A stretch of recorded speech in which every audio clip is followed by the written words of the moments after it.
Estamos vendo muita gente por aí falar que é hora de vender milho e se capitalizar, que a tendência para o cereal mudou e que os riscos de continuar segurando a oferta aqui no Brasil são elevados, pois os preços podem ir para baixo. Mas será que é isso mesmo?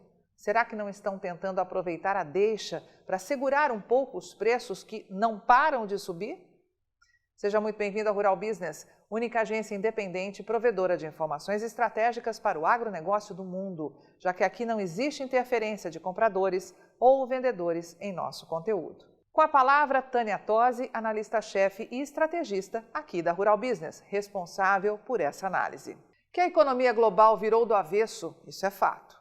Que qualquer projeção feita hoje embute pesados riscos também é fato. Mas que o mercado do milho mudou de rumo aqui no Brasil e que a tendência passou a ser negativa, isso é fake, ou seja, é falso. A perda de mais de 60% dos preços do petróleo em apenas 3 meses preocupa pra caramba, já que isso pode virar do avesso o quadro de oferta e demanda de milho dos Estados Unidos, país que manda nos preços dessa commodity em todo o mundo por ser o maior produtor, consumidor e exportador do planeta. Então, há sim uma preocupação gigantesca com o rumo das cotações lá na Bolsa de Chicago. Mas é importante pontuar uma coisa: os Estados Unidos estão começando a plantar a nova safra 2020-21 e sabe-se lá como. O agronegócio americano já vem afundado em uma crise histórica. O endividamento do setor produtivo já era previsto atingir o maior nível de toda a história, mesmo antes dessa histeria com o coronavírus. Ou seja, tudo pode acontecer.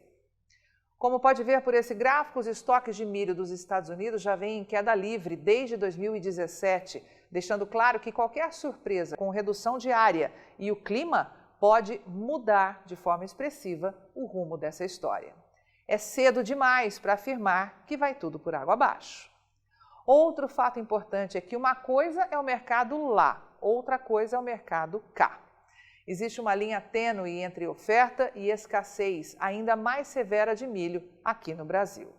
E nada, absolutamente nada neste mundo interfere mais nos preços do que oferta abaixo das necessidades de demanda. Jamais se esqueça disso.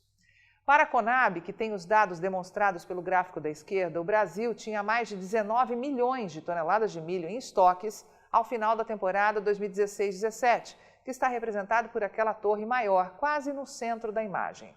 E este volume garantia 120 dias de consumo, ou quase 4 meses. Para o USDA, a história é bem diferente. Salte os olhos para o gráfico da direita e verá que para o Departamento de Agricultura dos Estados Unidos, a autoridade máxima no mundo quando o assunto é projeção para o agronegócio, os estoques de milho do Brasil jamais foram de mais de 19 milhões de toneladas e nunca houve 120 dias de consumo garantidos. Segundo o órgão, os estoques eram de 14 milhões de toneladas ao final da safra 2016-17, ou 27,5% menos, e davam respaldo a 83 dias de consumo, ou 37 dias a menos do que mostrado pela estatal brasileira.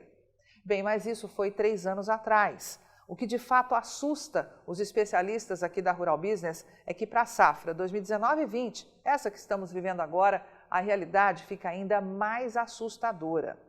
Volte os olhos para o gráfico e observe que para a Conab, o Brasil terá 8 milhões de toneladas de milho nos armazéns na virada da temporada, mesmo que tire dos campos mais uma safrinha recorde, o que vai garantir 41 dias de consumo, 66% menos do que 3 anos atrás. Só isso já seria assustador, mas agora mude o foco para a direita e veja só o que indica o USDA.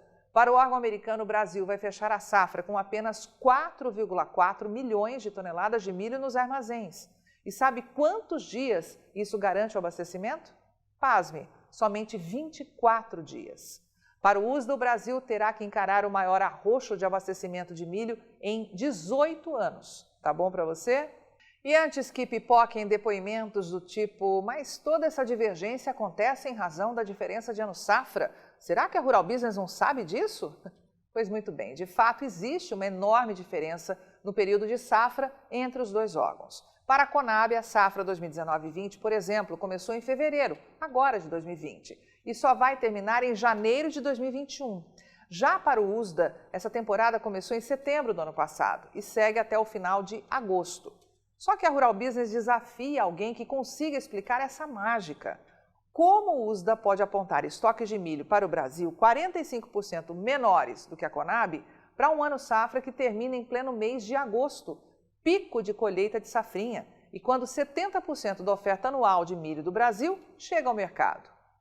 Pois saiba você que os especialistas aqui da Rural Business já fizeram todas essas contas de frente para trás e de trás para frente e chegaram a uma única conclusão: ninguém tem a menor ideia do tamanho das reservas de milho do Brasil.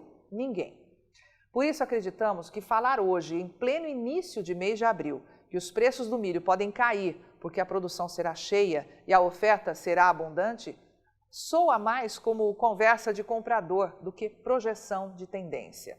Um outro ponto tremendamente importante diz respeito às exportações. Quer ter acesso às análises completas que a Rural Business disponibiliza diariamente aos seus assinantes? Faça agora mesmo a assinatura de uma das plataformas de informação para os mercados de soja, milho, pecuária e proteína animal aqui da Rural Business.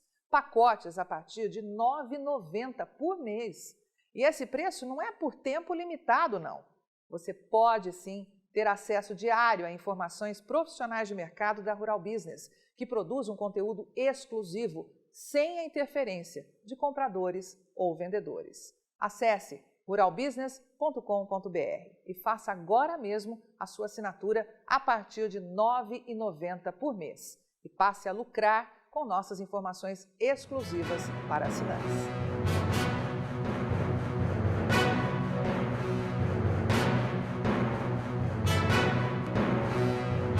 Rural Business, o amanhã do agronegócio, hoje.